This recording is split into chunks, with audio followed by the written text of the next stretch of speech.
everyone. Thank you so much for coming for our event tonight. We really and truly appreciate the support. When we do the Trailblazers event, what we're doing is celebrating all the women who have done the hard work to earn us rights, the rights that we have today. We've come a long way, but obviously we have a long ways to go still. So here's to courage along the trail and recognizing the people that have come before us. Let's give ourselves a hand.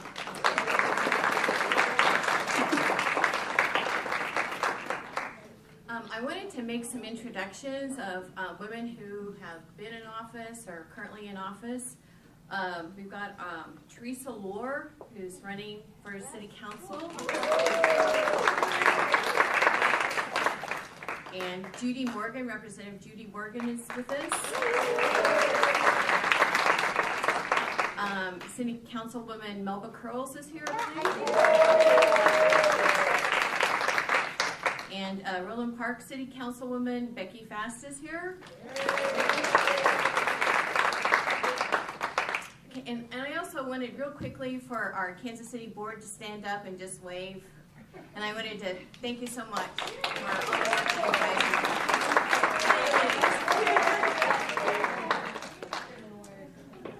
do. And I just wanted to put in a little pitch where, we obviously have our city council elections here in Kansas City next Tuesday, June 23rd. And we have a special guest here. We're participating in a pilot program with change.org, and we have Nick here. Nick, if you could come and say a few words just about what the project is and how we're participating, I'd appreciate it. I'll make it quick. Thank you, Rebecca and the Women's Political Caucus for having us here. Many of you may know of change.org. We're an online petition platform to empower people to create the kind of change they want to see in their communities. And we are piloting a new part of our platform called Change Politics to particularly empower voters during elections. And it's happening right here in Kansas City for the election on Tuesday. Now, I'm not sure if there are any registered voters in the room. We hope that you will log on to changepolitics.org. You can select your district. Then you can see all the candidates that will be on your ballot. You can see who people and organizations you trust are supporting. And then you can endorse candidates that you're supporting to help influence other voters. And then we're really interested in hearing your feedback, too. So you can get my contact information from Rebecca, and I'd love to hear what you think of it, because we're going to improve it and hopefully scale it so it's national by 2016. I'll leave some information about it on the counter over here so you can pick it up on your way out, and we're grateful to the Women's Political Caucus for being such a great initial partner to have. So thanks very much. We're excited to participate in a pilot program. I wanted to have our state president, Paul Wilmarth, come and say a few words about what's going on in our state.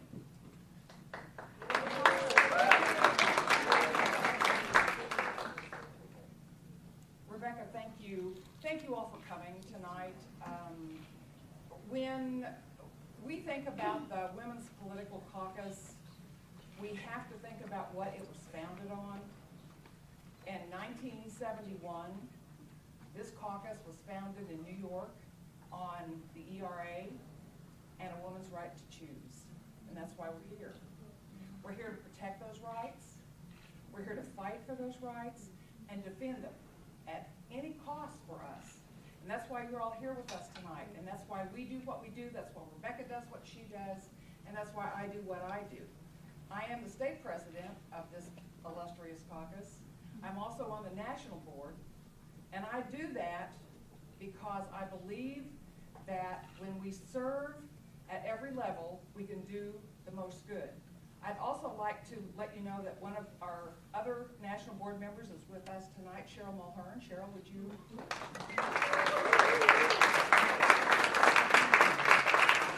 I will tell you that Cheryl is a feisty person, unlike myself, who does everything she can to move us forward. And I believe in moving forward. And I believe in, and I always love to listen to Congressman the Reverend Cleaver speak when he talks about moving forward.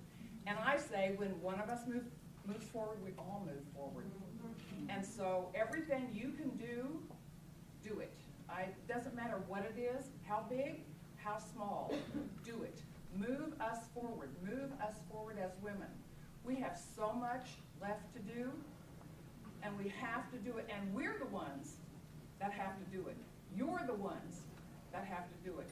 So I want to thank Rebecca for doing the great job that she is doing here with the Greater Kansas City Women's Political Caucus. And I want to thank our very special guest, the Honorable Wendy Davis, for being here with us.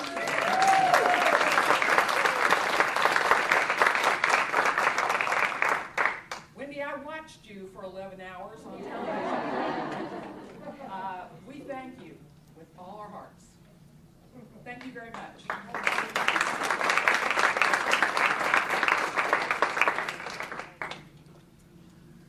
I'd also like to take a moment to thank our sponsors. We have Wendy Davis here tonight because we got a grant from the Greater Kansas City's Women's Political Caucus Education and Endowment Fund. They've allowed us to have this great program, which is fantastic. And also I wanted to thank Luther Engage for donating the space here, which is gorgeous. I love it every time I'm here. And then we also have silver level sponsors. I just wanted to introduce them. Pam Kelly, who sponsored a lot of the young members here. Is Pam still here? I think she's Mary Steve has helped us with lodging and so on. And Ursula Trazi is a sponsor. She's going to join us later for a drink with the dinner. Also, the VIP dinner, it's great that we can have a little sit-down dinner, but we also appreciate the contributions that help us keep going. So that's Cheryl Mulhern, Sandy Query, Dave Raffel, me, Jean Rosenthal, Ursula Tarazi, Regina Ware, Paula Wilmarth, and Barb Boback. So let's give everybody a hand. And also the people who have advertised in the program, again, we love the support and we love to work with you guys together. So I wanted to talk about the Women's Political Hall of Fame. So often, as we go along in life, women's history gets lost. It's like, it was a woman, whatever, So what we're trying to do is recognize the women who have come before us, who have done the hard work, and to make sure they're not lost to history. So we have, we're lucky enough to be installing 2 new women to the Hall of Fame.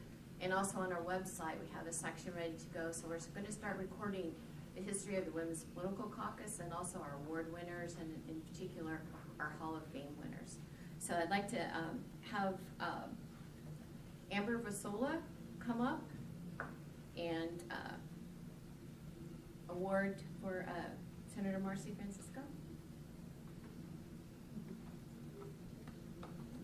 Hi, I'll be quick, but I do want to take this time to honor a really amazing woman in my life and in the lives of many Kansas women, and that's Senator Marcy Francisco. She was first elected to the City Commission in Lawrence in 1979, is that right?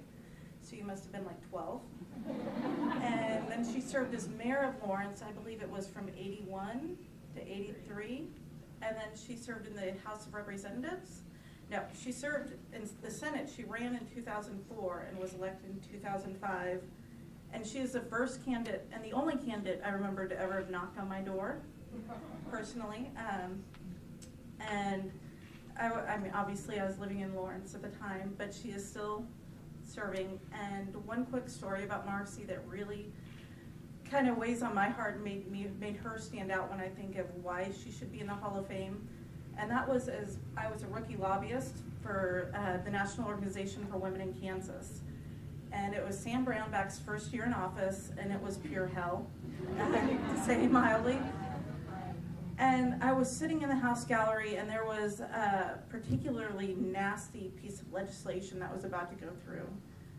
And I knew that there wasn't much we could do to stop it. We tried to amend it on many levels. I'd even gotten into a discussion with the governor in the halls about it. he wasn't willing to bend anywhere to amend this bill, and Marcy didn't give up.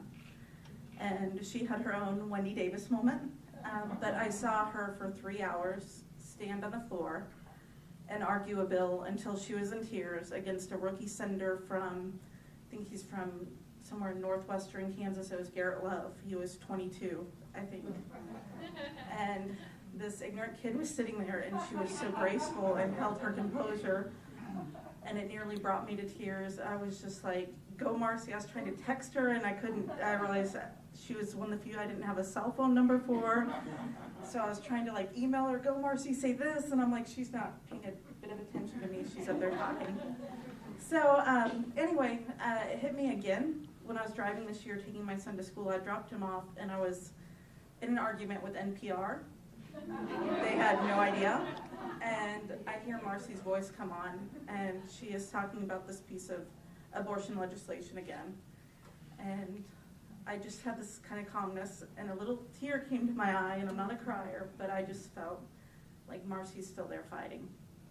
And that's the thing about Marcy. She is there fighting. She was there in 2005 at my doorstep fighting for a race. She was there in 2011 when Brownback took office. And she is here today. And she has been there through thick and thin for Kansans. It started out in Lawrence. And she will be there for through thick and thin for the women all over the metro. Well past the time she retires from Senate, but please don't do that soon. We need you. Kansas doesn't have term limits, thank God. So anyway, until she runs for governor, I would continue to back her for Senate. And we need to continue to work to elect women like Marcy. So please support the caucus. If you're from Kansas, we need you to join. If you're from Missouri, we need you to join. But if you're from Kansas, for God's sake, we need you to join. So please join today. If you haven't already, we'll be auctioning off a pair of shoes like the ones Marcy has on, or raffling off a pair of shoes. Raffle tickets are 1 for $5 or 3 for $10. And Wendy Davis doesn't know this yet, but she is going to be so gracious to sign them, please. And these funds that we get from things like this raffle and from you joining and from you being active is we get more Marcys. And that's what we need to continue, not just as in the politically, but we need to do that to survive as women in Kansas. So with no further ado, it is my honor to welcome Senator Marcy Francisco and award her with our Kansas Hall of Fame.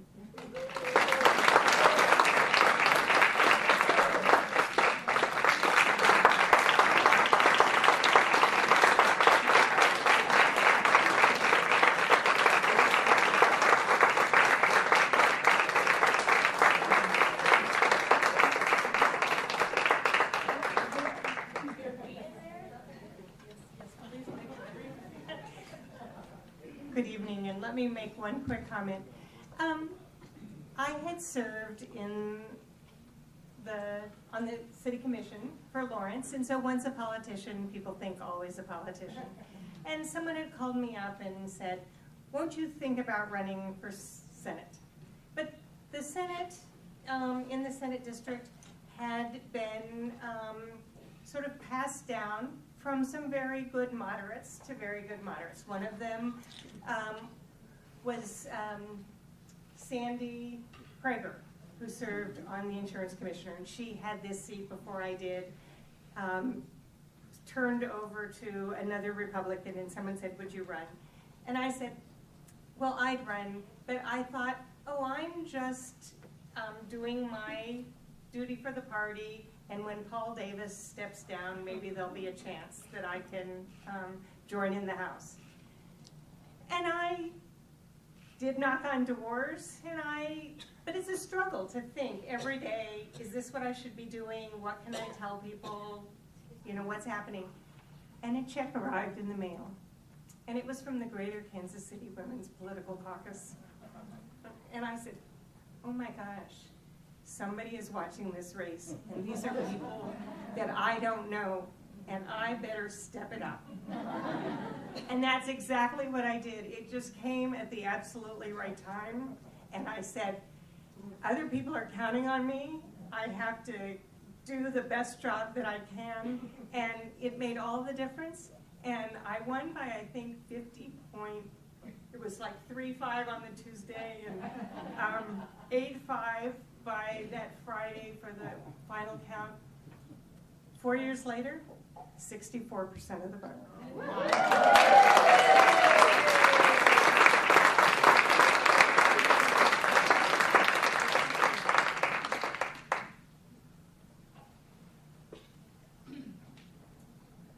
I'd like to introduce Representative Judy Morgan, who's going to introduce our next award. Thank you so much. Well, before I start, I would like to acknowledge someone who is with me here tonight, my husband. He's over there in the back. If we can all say hello. He's certainly been someone who's helped me in my life in many ways, including getting elected to the Missouri State House. So it is really an honor tonight for me to present the Honorable Yvonne Wilson for induction into the 2015 Missouri Greater Kansas City Women's Political Caucus Hall of Fame. And I cannot emphasize enough that there is no one more deserving than Senator Yvonne Wilson of this honor. This is not the first time the caucus has honored Senator Wilson. Several years ago, she received the Guardian of the Flame Award, which was named after Harriet Woods. And some of us remember Harriet Woods. She is another remarkable Missouri woman politician. And so we're very happy to give Senator Wilson another award tonight. Let me tell you a little bit about the life of the amazing and accomplished Senator Wilson. She was raised along with her 3 siblings by her grandmother and grandfather. And from a very young age, she was on her front porch, I just read this today, teaching other kids around the neighborhood. And from that very young age, everybody knew that Senator Wilson was destined to have a career in education. And I have to say it's very near and dear to my heart because her first job and her really where she stayed her entire career in education was in the Kansas City, Missouri Public School District, where I was a teacher, counselor, and then union president. So that means a lot to me that she dedicated 35 years of her life to the children and families of the Kansas City, Missouri School District.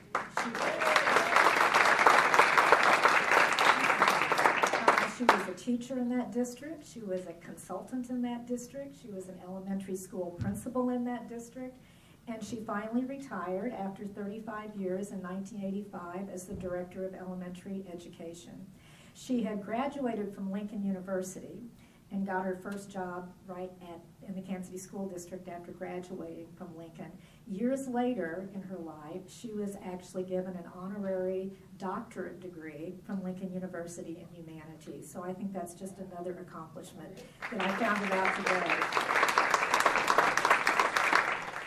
Well, after Senator Wilson retired, you know, a lot of people like to just sit around, but not for Senator Wilson after she retired. 35 years in education, she had a lot still left to do. So first she went to work for the Metropolitan Community Colleges for 5 years, and then today, I didn't realize this, she actually was one of the main pivotal people in the development of the Bruce Watkins Cultural Heritage Center. And she was on the ground up getting that together. She actually served as executive director for 4 years. In the meantime, she also was on the board of curators of Lincoln University for 6 years, and she became the president for 2 years. So quite now just think, at this point in her life, she's already had all these accomplishments. So what does she do in 1999? She runs for the Missouri House of Representatives. And she ran in a special election. And I can tell you, I know about special elections because I went through one to get to where I am too. Those are not easy elections to run in. She won that election. She did that for 5 years. Then she ran for Missouri Senate in 2004, I believe.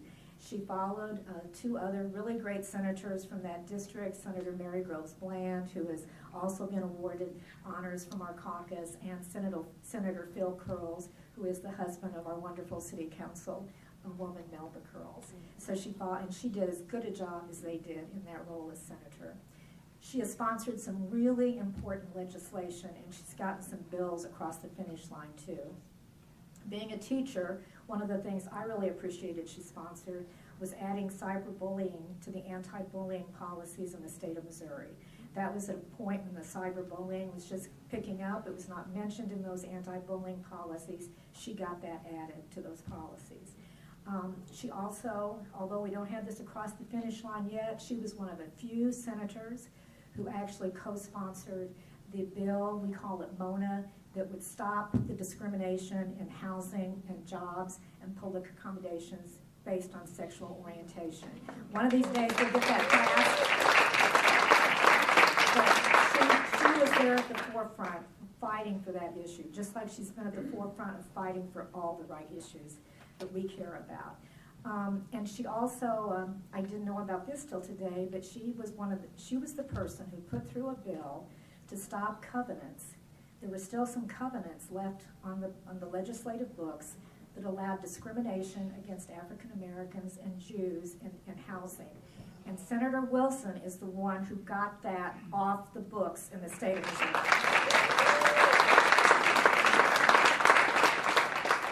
And I read a quote from the call that she said that in those days. She said, "These documents are a disgrace to the state of Missouri. No longer will these documents stand as a relic of a troubled past. Today, the state of Missouri is moving on." And that was in 2005, during her first year as senator. She got that done. That's remarkable. And she just told me at the very near end of her career, she got the zoological districts approved. And that's a great thing because that's been very helpful to our Kansas City Zoo. She did resign in 2010 because of family commitments, because her beloved husband was very ill at the time. And I know that was hard for her, but her first loyalty was to her husband, and she resigned to be with him, and we appreciate her doing that. And when she resigned, there was a really wonderful ceremony in the Jackson County Legislature. I was not able to attend, but I read about that again today. And two of our county legislators, the former legislator Teresa Garza and the current legislator Crystal Williams, said some very nice things at that ceremony. And they talked about how she was the kind of elected official that they want to emulate. And I could not agree more. And Teresa talked about how she had spent a lifetime dedicated for fighting for children, fighting for women's rights, and fighting for education. And that is so true. So tonight, Senator Wilson, I am so proud to be the one to tell you that you are being inducted into the Missouri Hall of Fame by the Greater Kansas City Women's Political Caucus.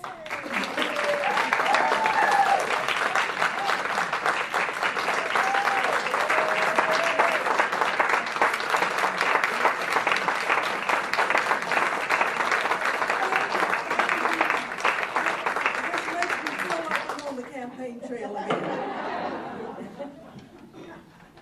Thank you. I just can't thank you enough.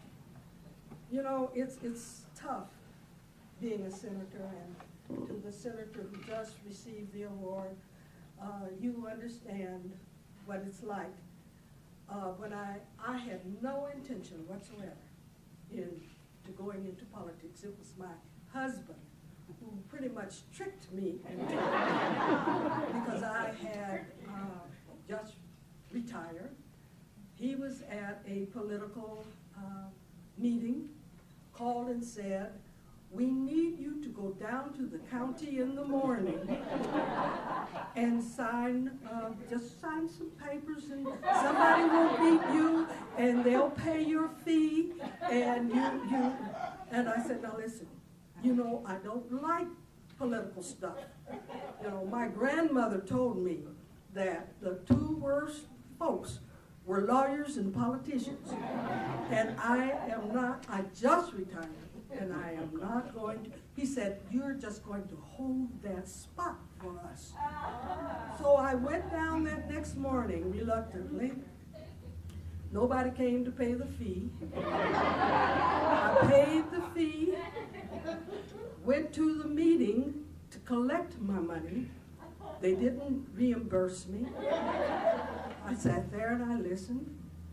I said, "Well, I'll go to the next meeting." I went to the next meeting. Nobody mentioned I said, "Well, just keep that as my membership." I was on the ballot, won 100% of the votes.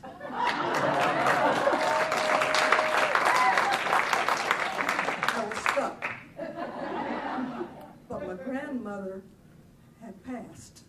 So she would have said, "I did not send you to school to get a degree in education, to become a politician. But I enjoyed every moment of it. And it was because of the support and the camaraderie that I found with the women. Unfortunately, most of the laws that have been established were by men.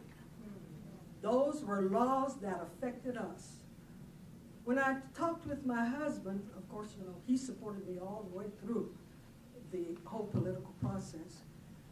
He said,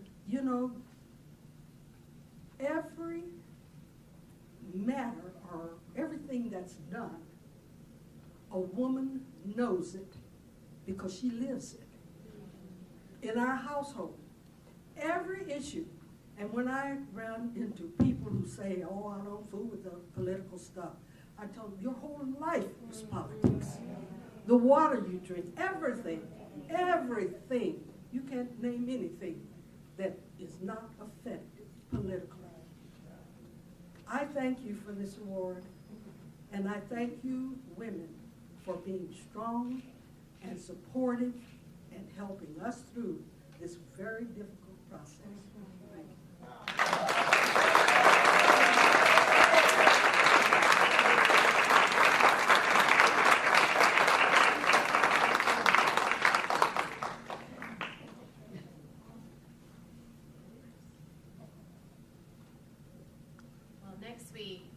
Welcome Senator Davis to Kansas City.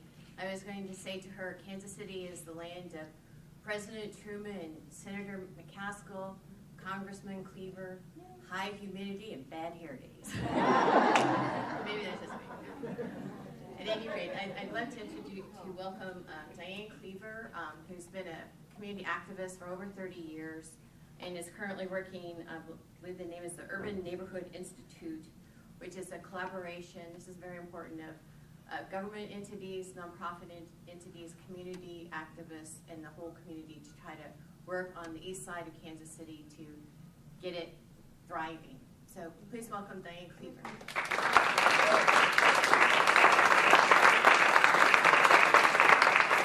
Thank you. It's such a pleasure to be here in the company of such wonderful, powerful women. And there are few things that move me more than people who take a courageous stand for the things they believe in the face of tremendous opposition. Over the course of history, I have been moved and motivated and inspired by that. So I am particularly pleased to come before you today and introduce our speaker. Our speaker has a history of meeting tough fights with courage and tenacity. This goes way back. She was raised by a single mother with a 9th grade education who worked menial jobs to raise her 4 children. She began working after school at the age of 14 to contribute to the family finances. Tough fights. At 19, she found herself separated from her husband, living in a trailer park with a baby daughter and holding down 2 jobs. She's tough. But rather than succumb to those circumstances that could have overwhelmed her, she went on to attend community college while holding down a job to help support herself, and then went on to Texas Christian University on an academic scholarship and Pell Grants. I didn't mention, probably goes without saying, a very bright student. That helps. She went on to graduate from Harvard Law School and to serve 9 years on the Fort Worth City Council. In 2008, she defeated a GOP incumbent in a race widely considered one of the biggest upsets in Texas politics. And these days, we kind of like those upsets in Texas politics. So she has a long history of fighting tough battles. But it wasn't until June 2013 that the rest of us, outside of Texas, outside of her Senate district, had the pleasure of becoming acquainted with her. She came to the attention of women's rights supporters across the country when single-handedly she filibustered Governor Rick Perry's sweeping bill that aimed to close down all but 5 abortion clinics in her state. And my husband's from that state. It's a really big state. 5 clinics is, almost down to nothing. During her historic 13 hours of floor debate in the legislature, she wasn't allowed to eat, drink, sit, use the bathroom, speak off topic, or lean against furniture. They were not trying to make this in any way easy. And when her filibuster was over, President Clinton, that's in our future.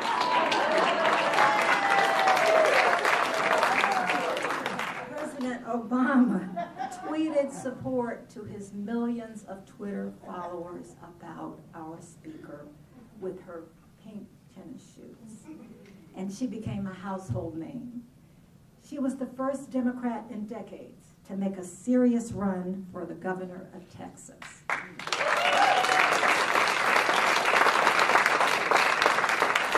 And as I read about her story, it reminded me of other courageous women and their words. Amelia Earhart, who said, "The most effective way to do it is to do it." I didn't know until today that she inspired Nike. That was Amelia Earhart. Harriet Tubman, who said, "I would fight for my liberty so long as my strength lasted." Doesn't that remind you of Wendy Davis? Mother Teresa, who said, "I alone cannot change the world, but I can cast a stone across waters to create many ripples." And our speaker's ripples are here with us today. She has indeed created many ripples. Rosa Parks, who said, "I had no idea I was making history. I was just tired of giving up." And our speaker was probably tired of giving up, like we are tired of giving up, so we don't do it. And Joan of Arc, who said, "I am not afraid. I was born to do this." I feel like our speaker was born to do what she did. She inspired us all. She gave us additional courage and strength for the battles. Those in Texas, we in Missouri, and many places across the country have those battles, and we've lost some of those battles, but as Dr. King said, the arc of history is long and it bends toward justice. We know it's going to bend that way, so we are not tired. We were born for these battles like our speakers. Her story is a testament to courage, to the power of the American dream, and to persistence. Her book, Forgetting to Be Afraid, is exhilarating, deeply moving, and a celebration of courage and persistence. Please help me in welcoming Wendy Davis.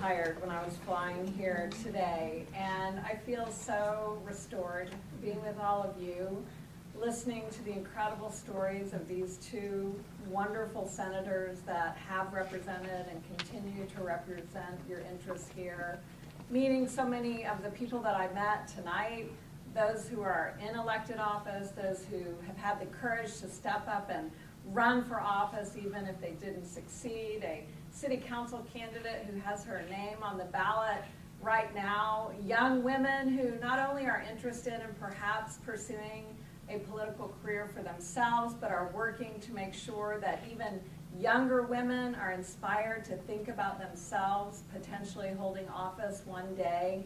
That is what this is all about. And I'm so proud and pleased to be a part of your program tonight and to help celebrate all that you do and all that you will continue to do. As I travel around a lot of times people will ask me, where are your pink shoes? And of course, we have the shoes here this evening in another senator's spirit, and I thank her for wearing them on my behalf tonight.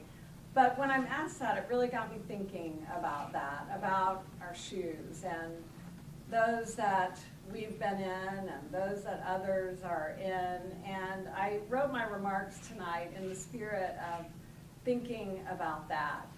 And I'll start by taking you to that day 2 years ago, almost exactly. It was June the 25th of 2013. It was a warm summer morning, a hot summer morning in Texas.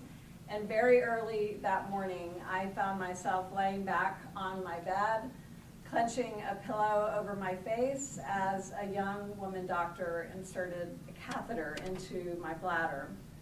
And about an hour later, I walked out of my apartment in flat black shoes. I had on a light blue floral dress and a catheter bag tethered to my leg under that dress. And as the door shut behind me, I looked down at my feet and I thought, I don't know if these are going to give enough support for me for the day. So I ran back in. I grabbed my running shoes that were still dusty from the trail that I run on that encircles Lady Bird Lake in Austin. And a couple of hours later, I found myself standing on the Senate floor with those pink sneakers on, with these words coming out of my mouth. I intend to speak for an extended period of time on the bill. And that bill, of course, was Senate Bill 5, which was a multi-pronged bill with the stated intent of protecting women's health, but whose real purpose, as we all know, was to close as many abortion clinics in Texas as possible. A bill that, in the name of fighting for women's health, was, of course, no doubt going to endanger women's health. And so I've thought about that day and what brought me to that place, standing in that surreal moment in those particular shoes. And as I thought about that, my mind landed on a memory. In 1973, I am 10 years old. This time my feet are bare and they're covered in grass clippings. I am mowing my grandmother's yard and struggling with her non-motorized push mower.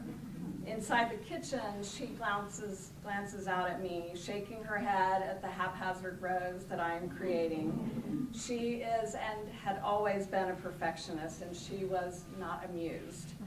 She returned to her task, standing over the kitchen counter, the screen door open and the fan on, wearing the uniform that I will always remember her in, a floral house dress and faded slip-on canvas shoes.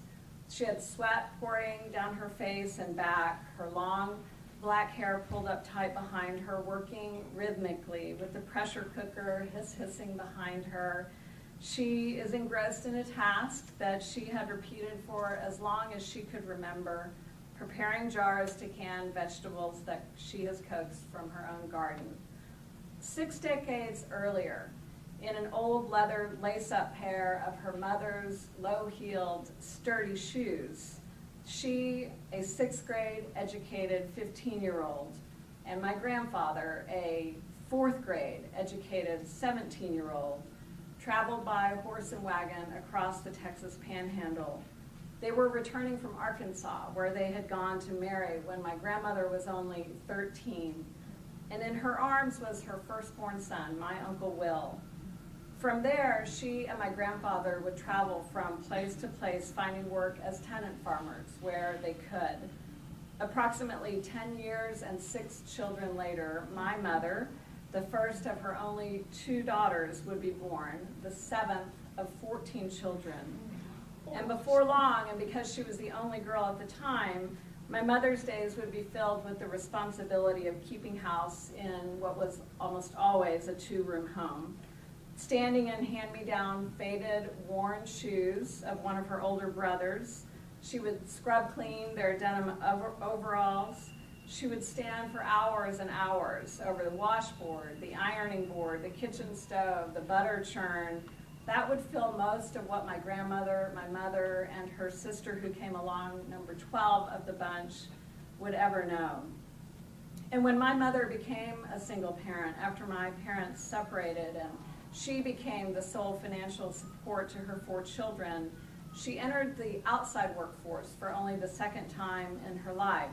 She was armed with only a 9th grade education.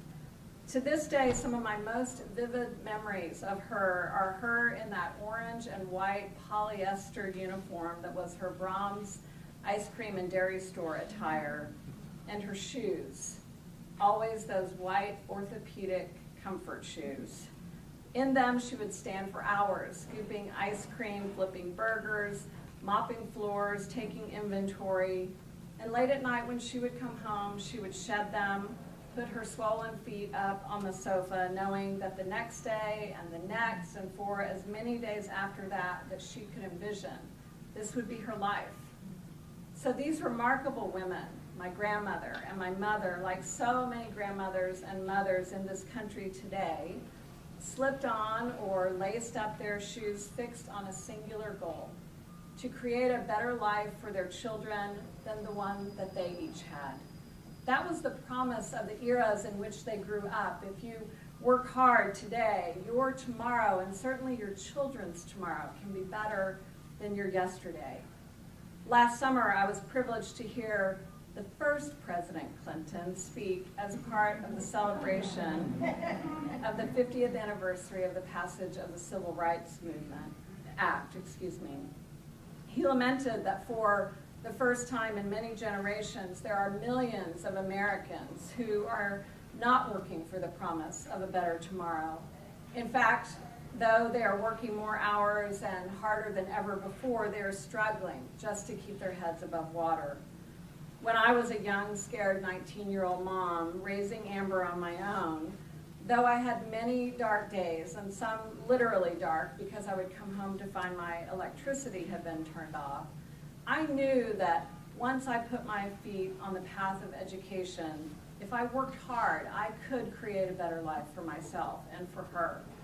As many single mothers could stand before you and attest today, it wasn't easy.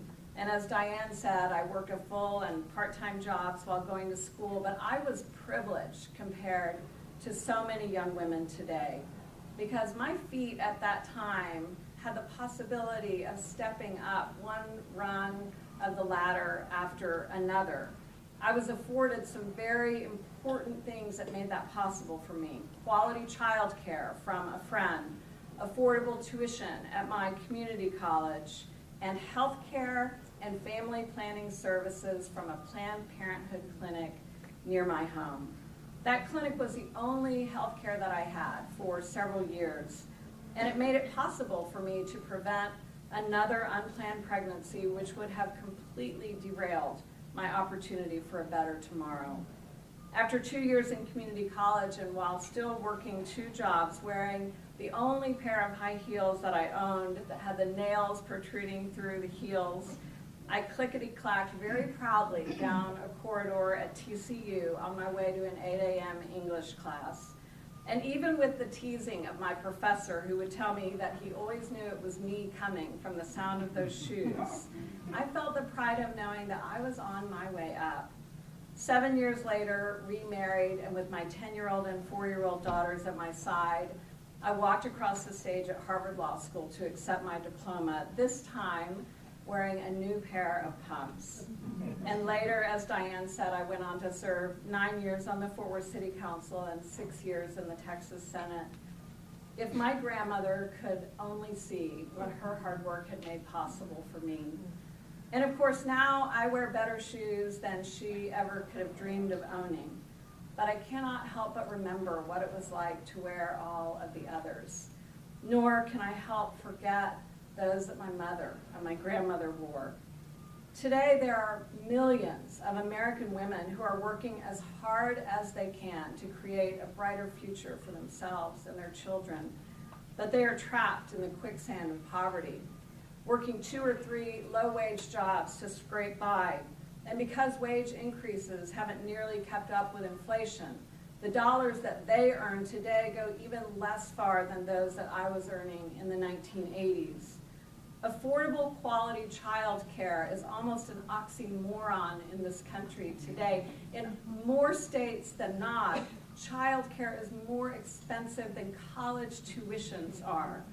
College tuitions for those women who are trying to improve their lives are out of their reach, and in states like mine, family planning clinics are being shuttered as a result of politicians who are using women's health as a political wedge.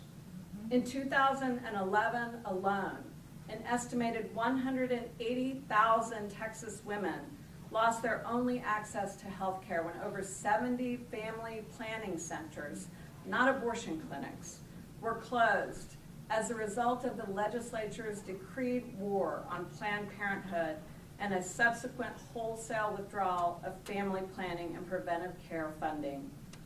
So, my friends in this room, you know, as I do, that so many of our sisters today are stuck. They face stagnant wages and unequal pay, earning only 77 cents for every dollar that a man earns. It's even worse for our sisters of color, who make an average of 65 cents to every man's dollar. Did you know that 2/3 of all minimum wage workers in this country are women, or that 1/3 of them are supporting families with children on just $15,000 a year, or that women make up more than 70% of those who work for the sub-minimum wage level of $2.13 set for tipped workers? It should absolutely not be the case that people doing their best, working as hard as they can, are still living below the poverty line in this country. But it is the reality for so many. Meanwhile, American women are losing their ability to fight their way out of that quicksand of poverty. They lack the means to manage their fertility because reproductive rights are being stripped from them. And by lacking the means to manage their fertility, they lack the means to manage their lives. It is just that simple. I think that too often, when we hear those statistics, and those of us in this room could probably recite them and many more about the impacts of legislation on women in this country today, they tend to begin to just wash over us. We become almost numb to the numbers. And meanwhile, sensible elected officials, Republicans and Democrats alike, have watched while ideologues have hijacked women's issues, playing upon voters' fears to advance their own agendas. These demagogues possess not a care or concern for the human fallout that they leave behind in the wake of their quest for power. And we find that we can make sound arguments about the fact that when women do better, we all do better until we are blue in the face. We can point out that GDP rises with pay equity, that our economy improves when wages are increased and buying power increases with it. But the demagogues have succeeded in playing on voters' fear that women's advancement will somehow harm them, that as men they might have to compete with women for their jobs, or perhaps their fear that their wives might abandon more traditional roles as wives and mothers. Meanwhile, women who've chosen those traditional roles may fear that their roles will be devalued. And each of those fears is preyed upon and played by politicians who are wise to the fact that inviting voters to fear women's empowerment plays well. No one is asking the real question. How will the children of women who had no choice but to bear them be clothed, fed, and educated if their mothers are trapped in poverty and working for the minimum wage? We've been divided into camps. Those who consider themselves feminists and those that believe that feminism stands for something bad, that it stands for something that it's not, that it's a requirement that we check our femininity at the door, that feminism means we have to surrender our desires to be wives and mothers. It is a successful divide and conquer strategy, pitting not only men against women's advancement, but sadly and more importantly, some women against it as well.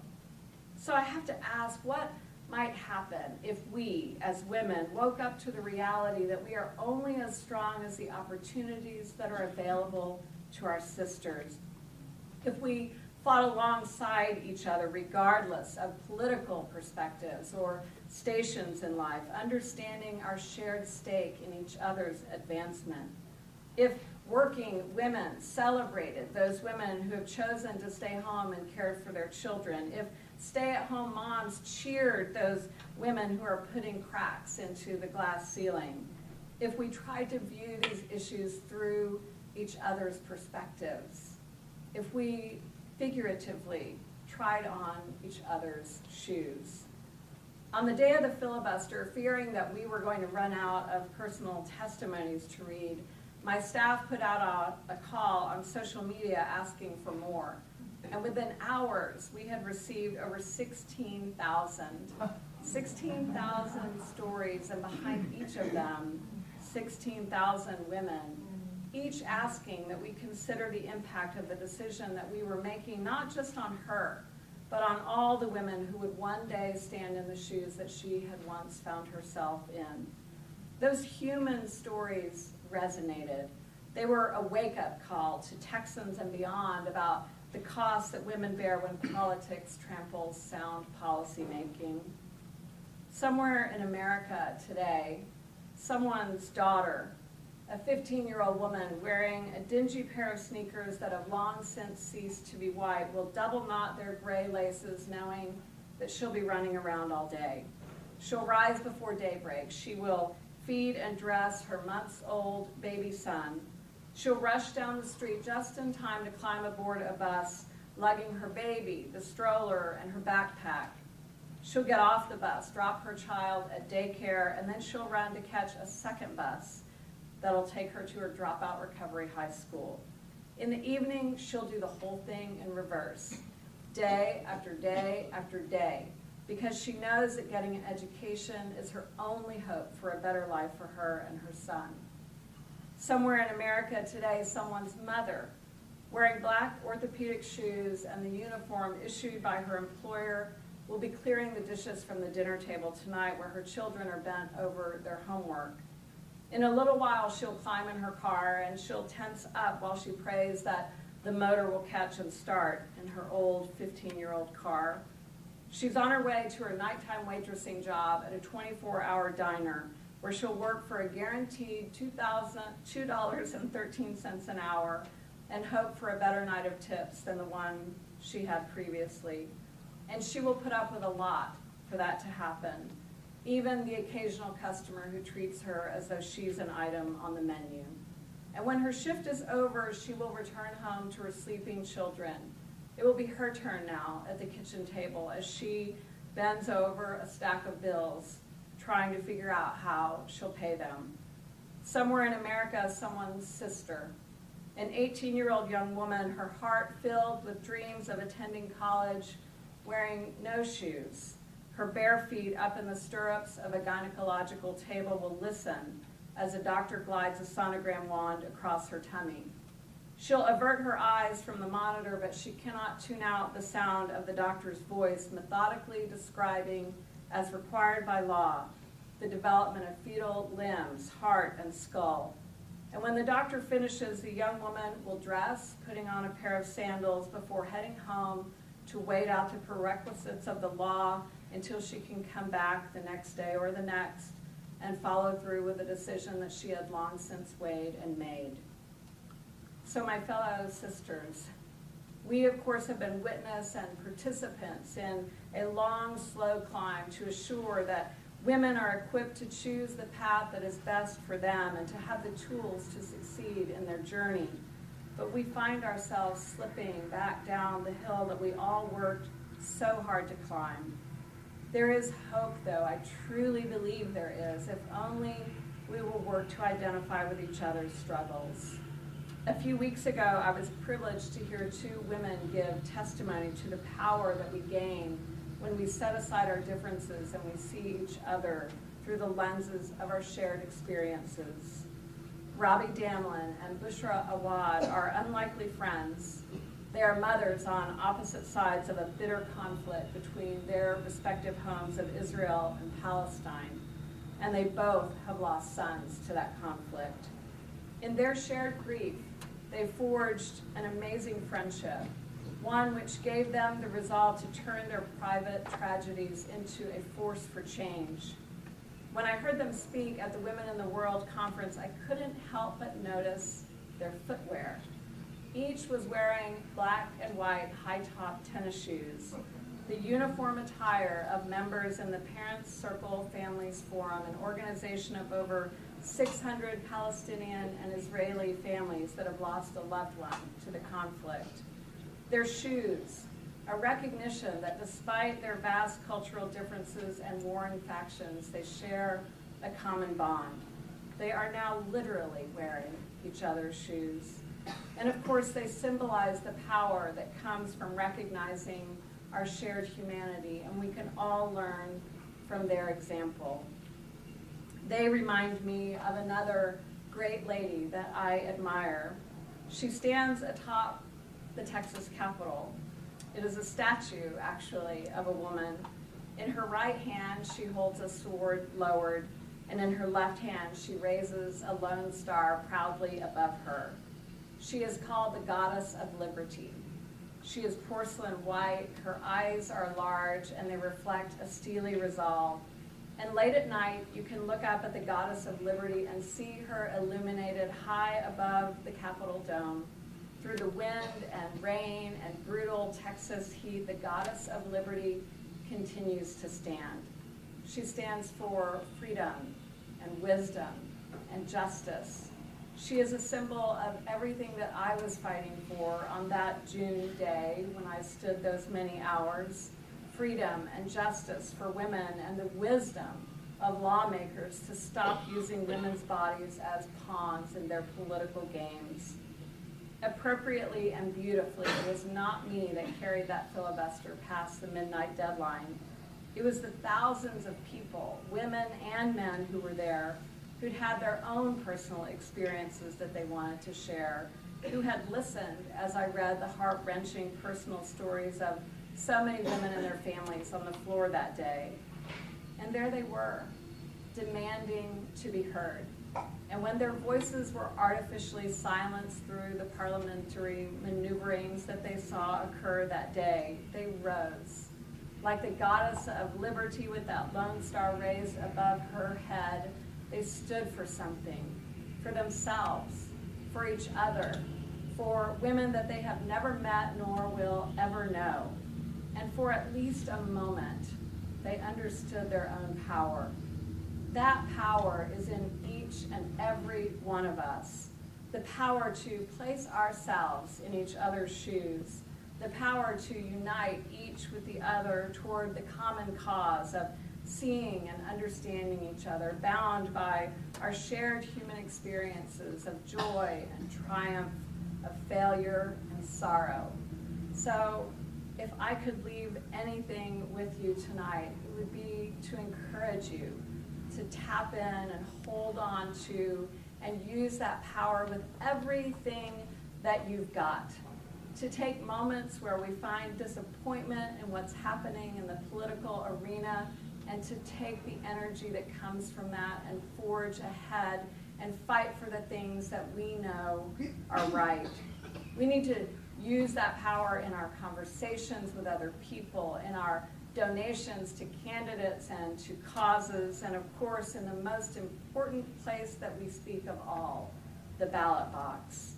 So whether we are D's or R's or I's, let's vote with our feet in the collective shoes of the women who are so desperately counting on us to put people in office who will fight for them. And let's act every day as though our actions today will create the better tomorrows that our sisters are depending on, because quite literally they do. Thank you very much.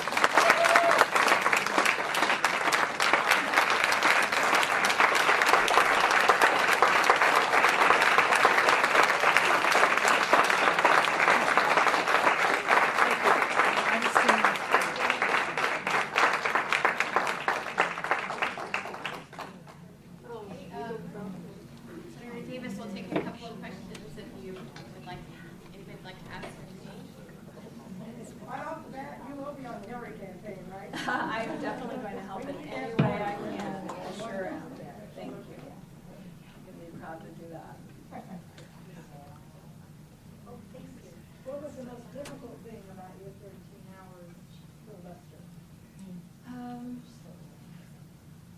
It was simultaneously the most difficult, but also the thing that gave me the most energy, and it was watching my colleagues act in a way that was not in keeping with the way normally senators respect a filibuster.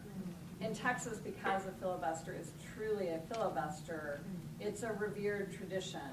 And whether you agree or disagree with what the senator is filibustering, the typical tradition is to treat it with a great amount of deference and respect. So I was surprised that day when I saw, and later I learned, they had made up their minds ahead of time that by 11:45 p.m.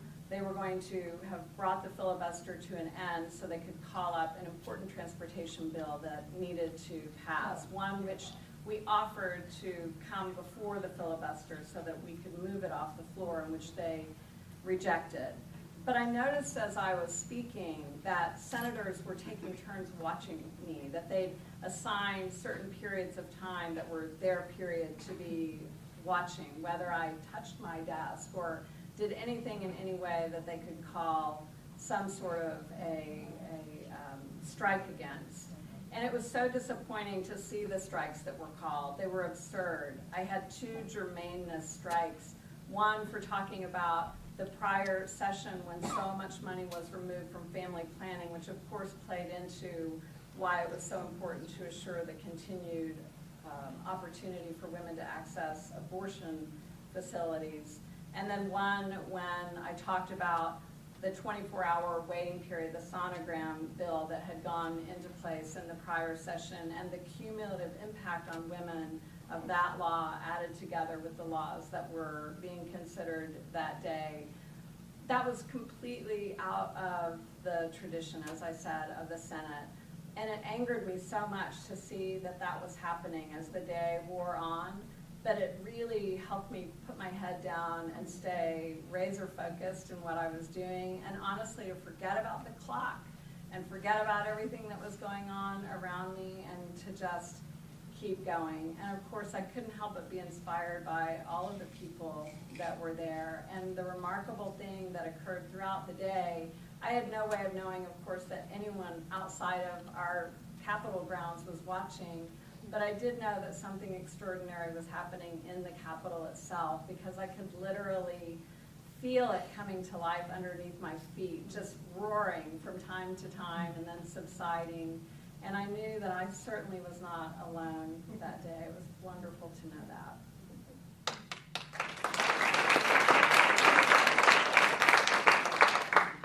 But it's obvious you did not have the practice of previous questions. No. Now, there could have been a call of the question, and it could have ended it instantly. That has never occurred in a Texas filibuster before, and it's my understanding, I learned later on, there was a big fight among the Republican Senate caucus about whether they would call the question, and some of them, including the person who is currently our lieutenant governor, were arguing that that's what they should do. They decided to be a little more sneaky about it than that. Yes. I have a friend here in Kansas City. Her name's Christine Schupp. She wrote a book called The War on Drugs, An Old Wives' Tale, and she talks about her experience as a wife and a mother. Her husband was arrested and convicted of a marijuana felony here in Missouri. And when that happened, that her entire family life changed. She became the sole breadwinner of the house, and went through it's a rather difficult process. I don't understand how intrusive these things can be. But, you know, on a broader scale, you know, I see a lot of people, families who are affected by mass incarceration and drug prohibition. I was wondering if you had any thoughts on that. Well, it is a terrible problem in America today, and the justice system clearly is not working in a way that's really creating any real impact on our desire to decrease the use of drugs. And people's lives, of course, are being ruined depending on their ability to pay adequate counsel to represent them in the judicial system. And it shouldn't be about that. And we know in America prisons are overflowing. So many of them with people who had somewhat minor drug possession charges. Many of them who are serving more time for these very light offenses when people who have committed much more egregious crimes against society are getting off completely or with far less time serving. And it's one of those kind of silent problems out there that unless there are warriors for justice fighting against it, it's not going to change. But I am pleased to see some states taking the approach of decriminalizing small possessions or certainly decreasing what the criminalization would be, because you're right, it has a devastating impact. And heaven forbid all of us who have ever engaged in any sort of minor illicit activity like that would be serving those same sentences. It's something that we all need to continue to strive to improve, for sure. Yes? I know there's a lot of fabulous young women in here. What got you to make the decision, I'm going to run, I'm going to kill it, and I'm going to feel awesome? So we all know that it's much harder for women to just decide they're going to dive in, right? And men tend to have much more of the bravado that makes them feel encouraged to do that. So first of all, we know we need encouragement, and I certainly needed encouragement. I ran for city council when I was in my 30s. I lost the first time that I ran in a runoff election by 90 votes, so it just killed me. And it was kind of the first thing I'd ever really tried to do that I hadn't succeeded at. But the good thing about it is it gave me, the desire to really push and try to make it happen in the future. But in that 9th year on the city council, I had decided it was going to be my last term. I didn't think I was going to run for office again, and there were some leaders in my community from the African American and Latino neighborhoods who came to me and said, we really think we have a chance to win this seat. It was a Republican seat, and as Diane said, it was held by a longtime incumbent, and the odds were completely stacked against us, and literally every newspaper in the state wrote us off as though we were crazy. But we had the power of people behind us, and we worked as hard as you could possibly imagine. And it was very inspiring to me to see that against the odds you can sometimes win, and that's probably what gave me the absurd courage to run for governor in a state like Texas. But I'm glad I did. I wouldn't trade it for anything in the world. It was a great experience. And I want young women to see that when we do lose, we just pop right back up and we keep on fighting and passionately working on the things that matter to us, and hopefully setting an example for young women like you. Yes?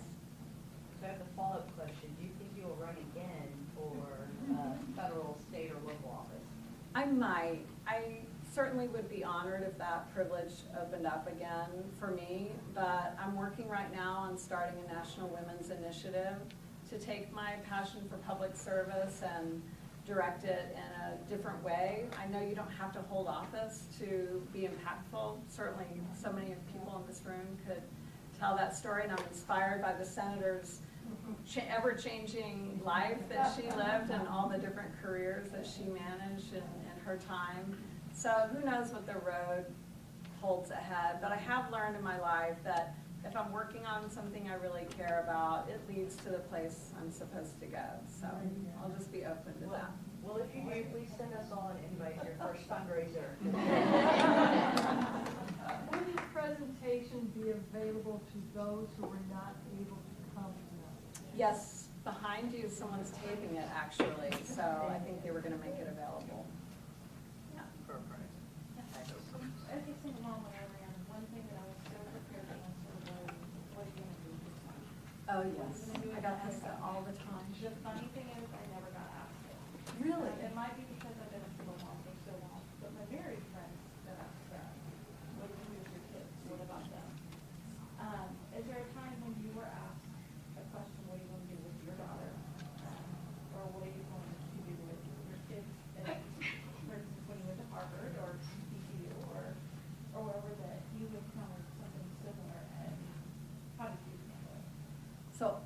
especially when I ran for city council the first time, and I was 35 years old. My daughters were fairly young, and I got asked that question more by women than by men. And I was always just taken aback, well, you wouldn't have asked my husband that same question. And that's usually what I would say to people after I learned to grow a little bit more of a backbone about it. But then in my gubernatorial race, I was so dismayed to see the questioning of my time in law school and the way that my family balanced that and what we went through as a family to make that possible for me and to keep our girls healthy and whole through the process. It was mind-boggling to me to see the standard by which women candidates are measured, and that there wasn't nearly the outcry against that I think there should have been. And honestly, I'm guilty of it too, and I've thought a lot about it post-election, that as women, one of the best things I think we can do for other women candidates, when we're experiencing that and when we see women candidates experiencing it, we need to call it out for what it is immediately, because it does have an impact. A lot of times people are reacting to those messages subconsciously. They don't even really think that they're having a sexist perspective, for example. But when you name it, they have to own that they're feeling that way and they're thinking that way. And I just read this fascinating book by a professor at Berkeley Law School, Ian Haney Lopez, called Dog Whistle Politics. And he goes through a series of presidential campaigns and how presidential candidates learned that if they were overtly racist in their message, that people didn't respond to it because they didn't want to own that part of who they were consciously. But when they were more subtle about racism in their campaigns and they invited people to react to the fears that they might have and the biases that they had, but to do it much more subtly where even in their consciousness they might not have to admit it to themselves, then that worked. And he pointed out in President Obama's first campaign when he was catching so much flack because of his minister's comments, and it wasn't really until it was noted that there was a racial component to the accusations that were being made and a lot of the statements that were being made, that it finally started losing steam in terms of the impact. And it's because people were reminded, that's what you're responding to, so guard yourself, think about it. And I think as women candidates, we need to do that more, and certainly we're gonna have plenty of opportunities with Hillary Clinton on the ballot. I think we're gonna see a lot of that, and it's up to us really, if we hear our friends and acquaintances buying into it, to kindly, you don't have to be caustic about it, but to remind them that that's a double standard and not one by which we ought to be choosing the people we elect. Okay, one more question. What would be the best piece of advice that you would give to young women who are looking to run for political office? Do it.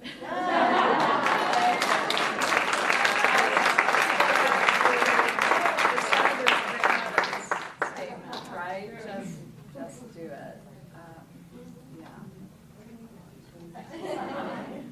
Well, she wouldn't say that about politics, right? But she would tell you that about the things that you truly cared about and wanted to do. I know. Your grandmother. We're talking about your grandmother. Yeah.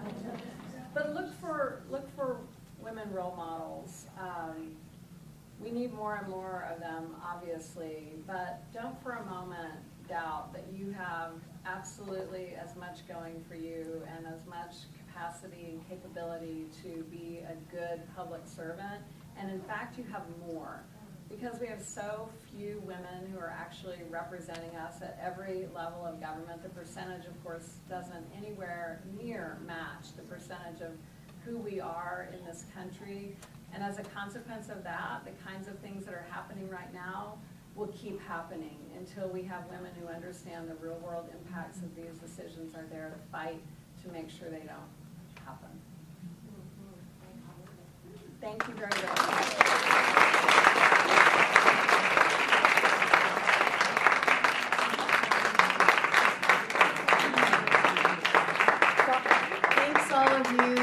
hope to see you November 20th at the Torch Dinner.